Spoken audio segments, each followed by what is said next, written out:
Hi. As we approach the end of a calendar year, many of us have the practice of looking back on the year that was, reflecting on the highs and lows of the year, and shape our dreams and aspirations for the coming year. At Software People Stories, we are running a special series of conversations with people on their own approaches as well as practices and stories of how their thinking has changed over the years.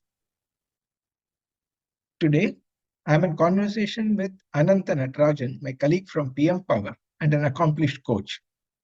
He prefers to be called Anand.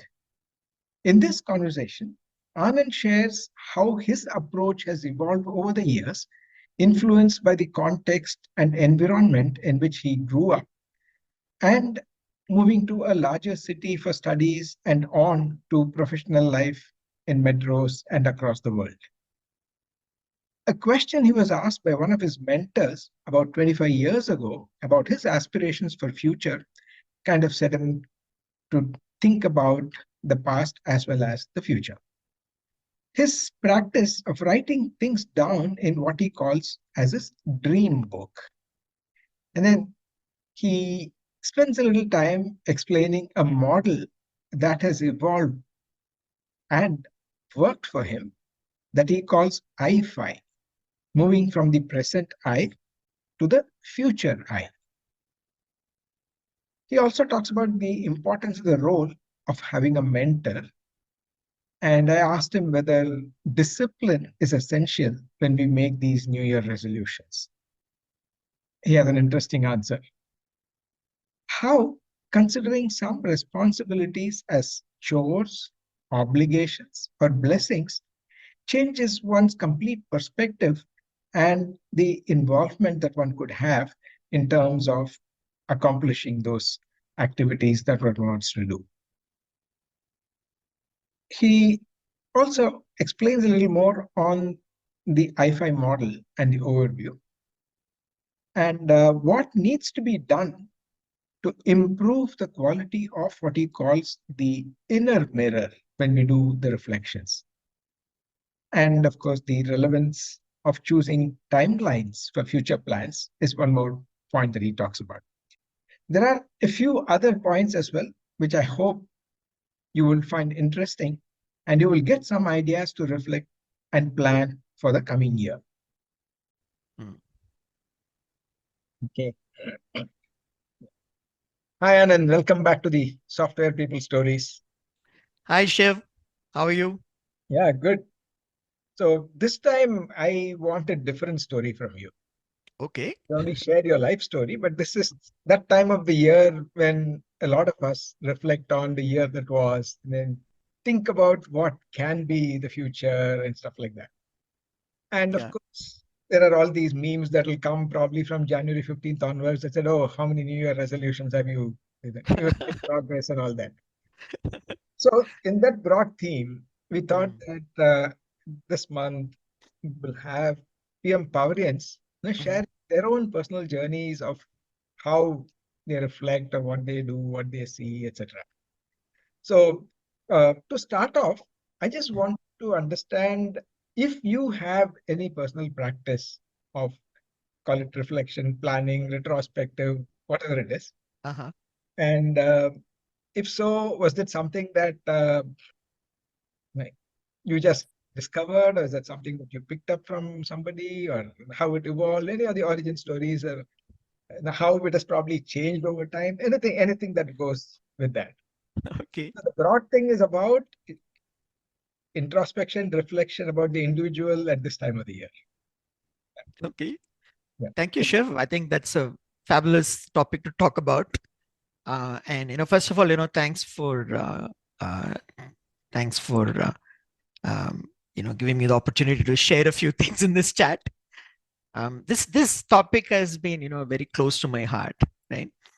I mean, I think it's I mean, I have my own I dare say word model because it's an overused word, but let me maybe just an approach, right? That has evolved over the years for me. I think how it kind of evolved is like I come from a very small town, right? And then when I went to college, I suddenly saw this totally different world in a big city, right? With people from different states and different languages and different nationalities. So, so I saw one thing at the time saying that, okay, I need to get better, right? It was a very simple inference from the environment I found myself in. And there were so many areas I needed to get better, right? So since then, I've had very simple, and then I started work, right? And I used to do very simple things like, once in a year, sit down, pick up a notebook, write down, what did I do this year? What can I do to improve in the upcoming year, right? And usually, I'll open that notebook again at the end of the next year. That was what happened to me. But it's probably about 25 years or so ago. One of my mentors asked me this question, Anand, uh, what do you want your life to look like? Right? I mean, that was so at that time. I think I was probably around, what 40, around 40s. That's probably the midlife when you start thinking about some of these things, and and that was a very pertinent question for me at the time, right? So I started evolving something more. I started thinking about, what do I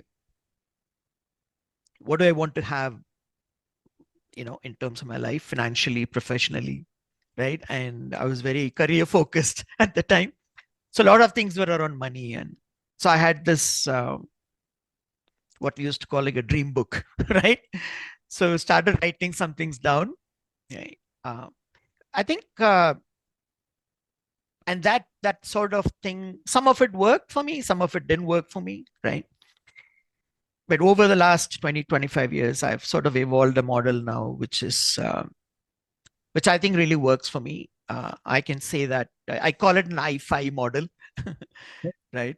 With the simple thing that the I realized the life I have is an outcome of or a manifestation of who I am now, right?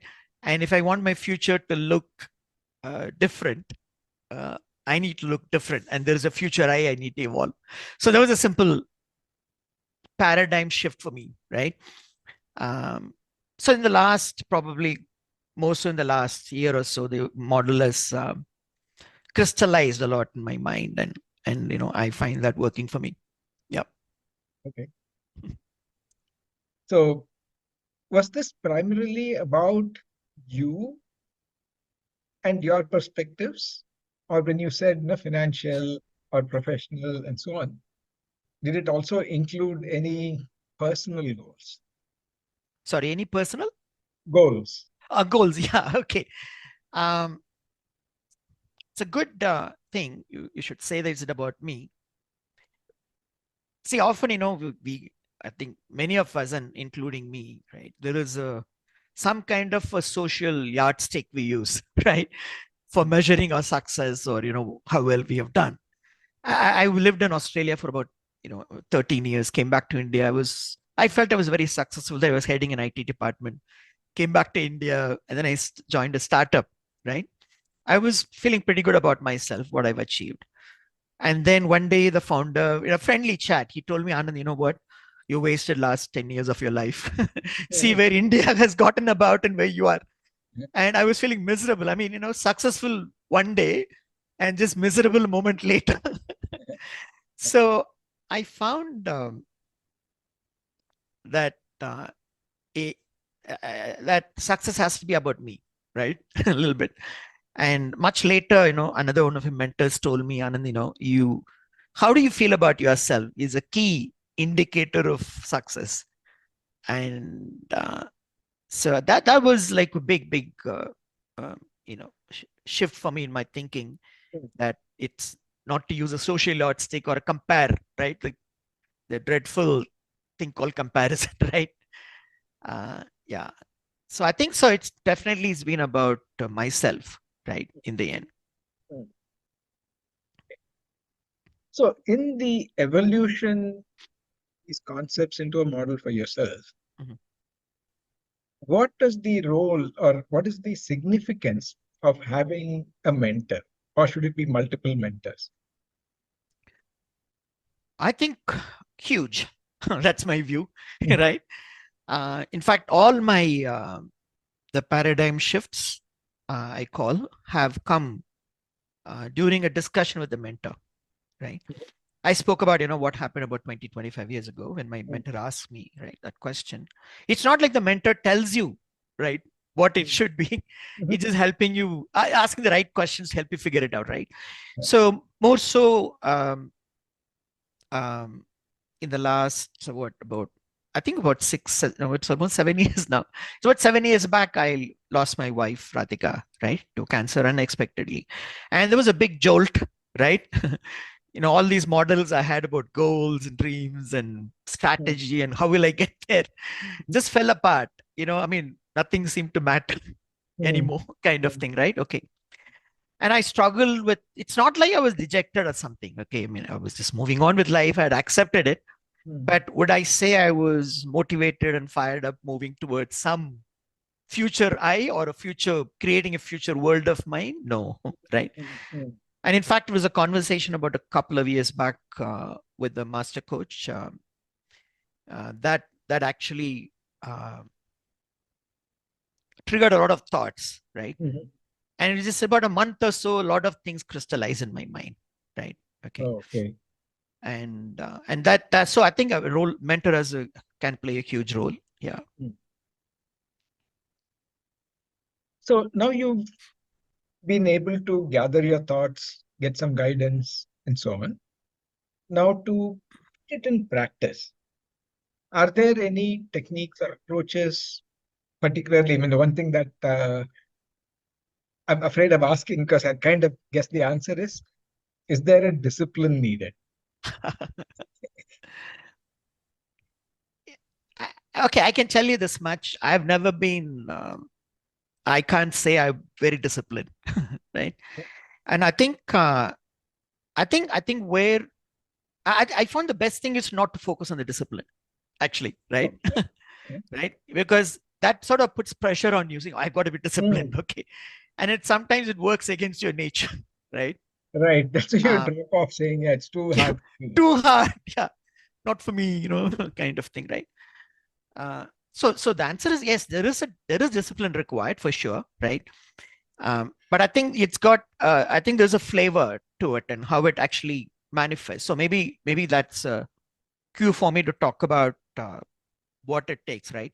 Hmm. So obviously, when we say that we say today our life is about who I am now, and my future life is going to be about who I'm going to be in the future, right? Okay. So automatically the next question is, okay, how do I go from today's I to the future I? Okay. Oh, There is that's a I-Fi. I I future fi, I. yeah, yeah. Okay. The today's I to the future I, right? And that definitely involves change, right? When I say change, I'm talking personal change, right? Okay. Um, and a number of things play a part in this change, right? So what I used to find is, like these newer resolutions you spoke about, right? You will start with something, right? And then, you will tell yourself, I've got to be disciplined about it. And then obviously, most of us, the humans, Mhm. they end up not being disciplined about it. And then a few months later, you start having this doubt, right? Mhm. Oh, could I do it? Right? Is the doubt. Yeah. After some time, 6 months later, there's a bit of rationalization. Oh, maybe this is not for me, right? It's not worth it, kind of thing, Yeah. right? Starts developing, and then Yeah. we get back into our comfort zone. Okay. Um, so what I found is, let me give a simple example, right, of a Mm. change I have gone through recently. Okay. Okay. Um, my parents used to live on their own, and I live here by myself. And my mom fell ill, and she was incapacitated. So we had to sort of. My dad was, nearly 90 years old. Mom was in 88, around 80. So I brought them here, and I had to start caring for them, right? Mhm. So initially, there were a lot of this. In spite of how close you're with your family and friends, and your family and your parents particularly, living together has its own challenges, right? Yeah. Particularly when they are going through difficulties and when you're trying to sort of care for them, and medically as well as in small ways. So I sat back and thought, what's happening here, right? And how can I make this work? And what needs to be my attitude, my mindset, right? Um, and then I realized that I've usually had a very strong sense of duty, right? It is a duty of the son to take care of parents, and I suddenly realized that okay, that's not helping, right? I used to talk to. It's not like I'm the first one to do this. I knew some of my colleagues have done it, and I've seen many friends who have done this well, actually, right? And I learned, I had a choice, right, of attitudes or mindset there. One could be see it as a burden, right? Second was see it as a duty, and the third was see it as a blessing. Right? Yeah. And I said, okay, look, okay, my mindset's got to be, like that. It was very clear to me. Okay. But, it's always the case, right? Knowing what to be or how to be is one thing, but doing or being that is a totally different ball game, right? Yeah. And I found as I started having that in mind and practicing that, I had to go back and revisit some of the things, right? Some of I got to regularly look at what were my emotions when I was doing that. Was I accepting as much as them, as much as I should? Was I respecting them?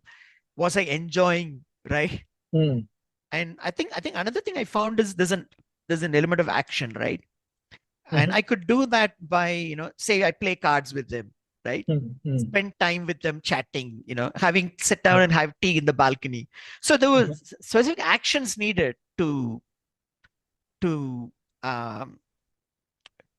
what is the word I'm looking for, to harden that mindset, if I may say the word, right? And then keep at it. So I found there was like a little formula for me, right? Figure out what my mindset ought to be, and then do some actions, right, in line with that mindset, right? And it's not going to work always. Then you got to sort of persist, right?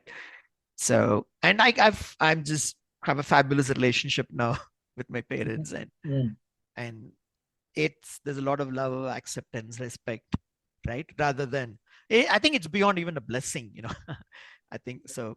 Yeah, maybe that's one. Yeah, That's a very, recent nicely, experience. yeah, very nicely put. And I think, yeah, the whole thing about whether it is a duty, obligation, this thing, and then moving to a blessing. Yeah. Yes. I'm a little curious about, there is this picture behind you. Yeah. It says i5 model and all that. Would you want to take some time to explain how it evolves, or when I want to adapt it? Okay. Would you run a 1 hour session and I can start implementing it, or no? How does this work? I think see the way it evolves, there are a few things that are not in the picture. I'll just quickly talk about, Okay. But it's not like I don't believe it's like a cookie cutter. There are things in the model, right, that you can pick up and start using, and then see what works for you, right? And then from there, let it evolve, and then learn from your experience, see what works for you. I mean, that's always my recommendation, right? Because you go out there in you can just do Google and find tons of models. Okay. So like, for example, you use the word discipline, right? What I found is discipline, to me, it's not about, you don't have to be disciplined about everything, right? But there has got to be some disciplined action when you are working towards a particular goal, right? It's not going to happen otherwise, right? So I think, for example, I had to have a goal that every day I'll spend some half an hour, in spite of whatever my work day looks like, at least spend half an hour with my parents. See, that required some discipline, right? Because there are days you just want to sit back and watch TV, right? So I think any goal you take, you're going to need that degree of discipline, but you're not be disciplined about everything, right? And there are some things that I just want to quickly touch upon. So one is, you see this eye, it's a Mhm. small eye, Yeah. right? And Yeah. phi is also a small eye, Uh-huh. right? So Yeah. it's by design, right? Okay. Because the thing with eye is, um, you know, you are the observer and you are the observed, right? Mm. So that poses a challenge, right? Mhm. You think you are like this. Mm. Um, I mean, it's a bit like the process of observation itself distorts the image, right? Yeah. Okay. Um, and it may not be the real eye, right? Sometimes, in my case, sometimes my parents could tell me what it really is, right? Mhm. And that Mhm. helps if you're Yeah. willing to accept that feedback, right? And then say, okay, look, oh, that's the real eye. Okay. Uh-huh. Um, and the same thing with the future eye, right? Future eye Mm. uses your imagination, right? It's Mhm. your imagination. But that future I could change along the Mm. way, Mm. right? It's not like it's one. Definitely, it's not what I had 20 years ago, 10 years ago. My Mhm. future I, which is set of images I have in front of me, right, is vastly different from what it was even about Mm. 7 years ago or even 20 years ago, right? Mhm. So that's why I put small eyes there for different reasons, but that is one. Okay. The second thing is um, um, I talked about the true eye, right? Mhm. So I see, how do we observe our eye? We look at some kind of an inner mirror, right? Mm. I don't know how many times I've changed because somebody told me, but Okay. I've changed more often because I saw something in my inner mirror, Mm. right? Wow. Mm. So the next question is, what is the quality of my inner mirror? Mm. How good is it, right? Okay.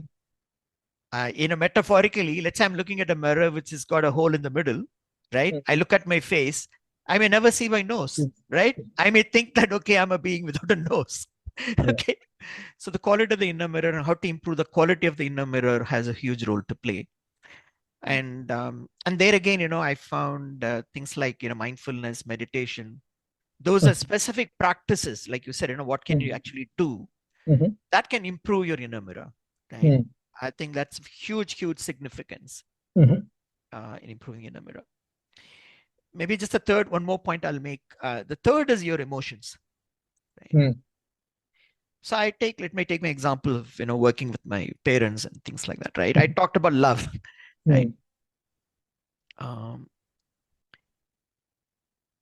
and I found when I'm interacting, there are times I used to get a little bit upset or a little bit irritable or Mm. whatever, right? So two things I found, uh, rather than my conscious thinking, Mhm. my emotions drive my behavior more than just my conscious thinking. Like I may tell myself, I should be loving and respectful and behave this Mhm. way, but my Yeah. emotions at that time drives, right? And the Mm. funny thing about emotions I found is, I say that uh, from experience, love begets love, right? Mm. And irritability begets irritability, anger begets anger. And mm. So, and then it spirals out of control. So emotions have a huge role to play, right? Mhm. And I think emotions are the fuel, right? Mm. um, it gives you discipline. It pushes you in a Yes. direction to act as necessary. So Mm. anyway, that's just a long explanation of some of the things I've called out, things like fear, guilt, right? Yeah. That play a huge role. Mm. Yeah. So I think the model itself is, I've talked about some of that. It's a journey, right? Um, there are a couple of things which are probably not talked about here. I also recommend having a purpose for life Mhm. and also a philosophy for life, right? I have not put that in the model, but because sometimes it's very hard to figure that out, right? That also Mhm. evolves. Yeah. Yeah. Those are probably the ingredients of the model that I've seen works for Okay. me. Yeah, sure. Yeah, a lot of these are, or at least seem to be fairly simple but powerful concepts. And you also talked about being practical and also the discipline and doing things. So now my more logical thinking, excuse finding mind has more questions. Uh-huh. in projecting your future self, Mm. is there a time frame that you also have to consider? Is it about how you want to be next week, next year, next decade? Excellent question. There are two things here, right? One is I've heard people say that, look, having goals puts stress, right? So I would rather not have stress. I live life as it comes by, right? As it comes, right? That's one type of people. The second type of people I've seen is I have a broad direction for where life want to be, and then I'll take it as it goes along. Mhm. Okay. So what has worked for me? Uh, like I said, this future eye, right? Uh, the way I've seen it work is if it is too close, you find but let me say this. I don't like to start with too close. My preference is to start with something that is maybe 5 to 10 years from now, right? The reason is, see, you want your future eye not to be a projection of today's eye. It can be whatever you want it to be, right? It's difficult for me to imagine something I can be totally different in 1 year, right? Even 5 years seems to be a little bit of a stretch, right? But I found 5, 10 years is like I mean, you think you can be anything. I mean, I can be, Steve Jobs or Bill Gates or whatever, right? Financially, right? Or I can tell myself, look, I want to live like my dad, or I want to live like the teacher I knew who was my role model for the way life should be lived, whatever, right? Okay. So I think, so I start usually when I draw up my future, I put far out, right? Further out. So it's not 5 to 10 years is what I usually say, right? So I'll give you an example. Okay. I'll give you two examples from my own thing, right? I have one which says, I'm a renowned leadership coach. Okay. Right. I know that's not going to happen in a year, right? May not need 10 years for that. Could be 5 years, right? Maybe 6, 7. I mean, like that. Okay. Or I have another one which is even a longer. I've got another one that says, I'm at peace with myself and I'm well on my way to self-realization. I mean, that's a spiritual journey. That's going to be a much longer one, maybe beyond 10 years. There are some things like I represent India and bridge in senior category, right? That's probably, I mean, it's going to require a lot more dedication. So I like to have that. From there, draw a few goals which are in the shorter term. Okay. One or two year goal. Okay, if that is what I want to achieve, one or two, right? I found that model works better for me. And another thing I realized is, like, I'm just looking up because I can see my whiteboard with not my whiteboard, the vision board in front of me as I'm speaking, right? Which has got the description of future eye. So I found, you can't pursue. I've got about how many? 3 plus 3, 6, 8 things there, right? I can't pursue 8 things at the same time. That's what I found. It's got to be a priority now, right? So the 1 or 2 year goals are usually a little bit more focused, right? So it gives me, I use the term like the power of my will doesn't get diluted, right? I can focus on, 1 or 2 things, right? So prioritization is also important. Yeah. I don't know if that answers your question on the time frame. Yes, it does. Then it also triggers 2 more questions. Okay. Now, one is, how frequently should one be reviewing this? So, I mean, you mean reviewing in terms of making changes to it, right? I'm making changes and reflecting. We started reflecting. this conversation, we started saying, every year, end of the year, people do that. I think that's just an arbitrary period, but at least some period. You have a time window when you do this. Yeah. Draw this vision of your future eye and also have some shorter term or nearer term goals, or what you would like to see this. Where do you draw the line? That is, every day do I say that, oh, have I moved, so that it doesn't become an obsession or a compulsive thing, or putting more pressure, versus saying, okay, next year I'll review. Yeah. Okay, good point.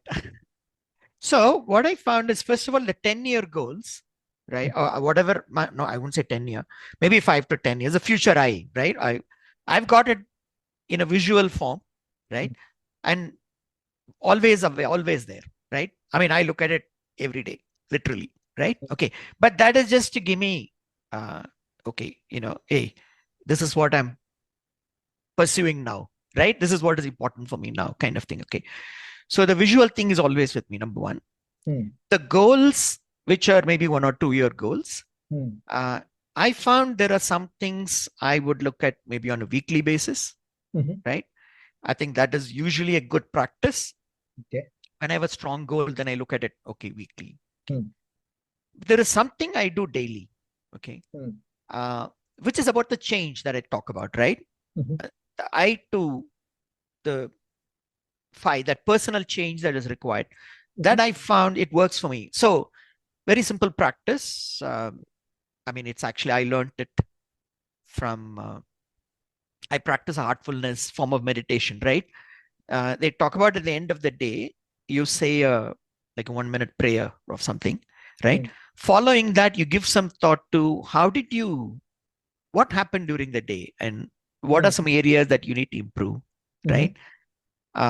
That's more behavioral thinking. How did I think? Okay. I didn't think right there, right? Oh, I didn't treat that person as well as I could, right? I found that is for me a daily practice. Okay. So I'll give you a very simple example again, right?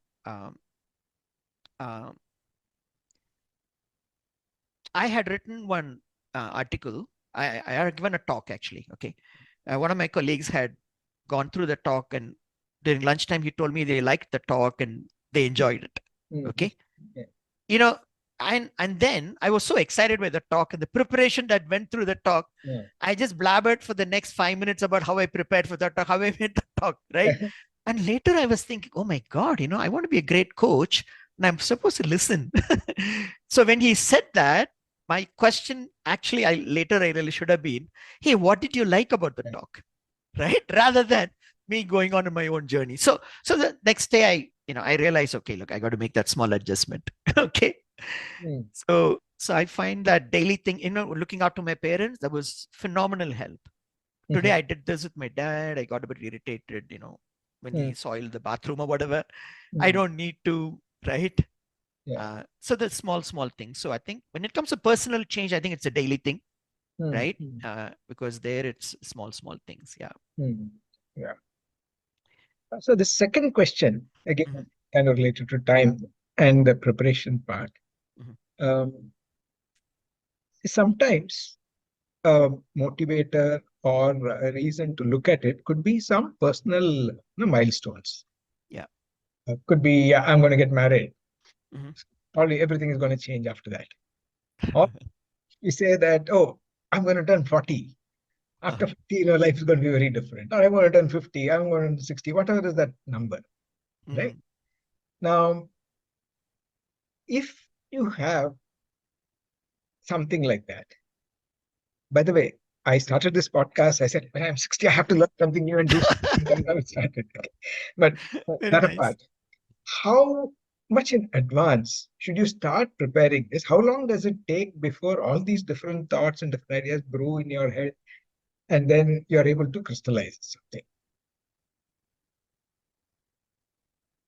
See, like I said, a lot of my thoughts, a lot of things were brewing for me in my head for about 4 years, right? In the 5th year, right, I had this conversation with the mentor, right? And suddenly it all crystallized in a month. Okay. And those specific, triggers could be there, like you're turning 40, or, those are moments we naturally reflect on, could be there. Yeah. But it doesn't take time for things to crystallize, right? And again, I go back to practices like meditation or mindfulness. Those are phenomenal tools, right, to crystallize things faster. Yeah. Yeah. Okay. I think you kind of partly answered the next question that is popping up in my mind right now, which is many of our listeners fall broadly in the category of this midlife crisis phases. Okay. Usually, I like to ask the guests about their career advice. Mm, I want to ask you something slightly different, but mainly targeted at that segment and not necessarily going through a crisis. mm. But as leaders or managers, uh, somehow, as you described it, I felt that this gives a good opportunity to at least guide other individuals in your team or anybody else, maybe your peers also sometimes. Now, now going beyond, let's say, the introspection and reflection, Mm. if one also wants to help somebody else, what kind of preparation is needed, or is there is it something that comes naturally, or can it be trained? Okay, like for a coach or a mentor, you want to support, help someone else going through that. Is that your question? Yeah. But Yeah. I don't want to use the term coach because Or a coach mentor, is a anyone. Yeah, lot yeah, more yeah. discipline, and then you have to Okay. give. Yeah, As a person, you just want to help yeah, somebody else. Yeah, right, yeah, right.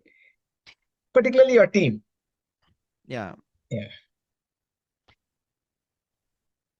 I think, see, many times those who are going through the midlife crisis, right? Mhm, I have found, and personally, my experience also is, you're in a comfort zone. mhm, There are definitely areas comfort zone, mhm, right? That you need to break out of, right? mhm, Uh, and from a coach so to me that awareness, right, mhm, of I'm calling it a pattern, right? mhm, Okay, of when people go through midlife crisis, usually that. The second pattern is there is a tendency to compare mhm, with others, right? mhm, I look at others and a tendency to compare, right? mhm, So I think as someone who's going to, if you're going to guide them, I think mhm. those are probably two big pitfalls those people can fall into, right? Those are two traps, right? Yeah. So as a coach or a as a, I can't help that term, sorry.